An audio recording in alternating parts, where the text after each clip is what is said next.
அந்த 10 அடி புத்துக்குள்ளே நாகத்தா எத்தனை நாள் இருப்பேன் 10 அடி புத்துக்குள்ளே நாகத்தா எத்தனை நாள் இருப்பேன்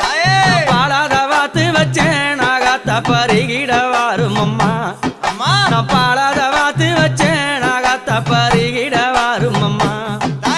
10 அடி புத்துக்குள்ளே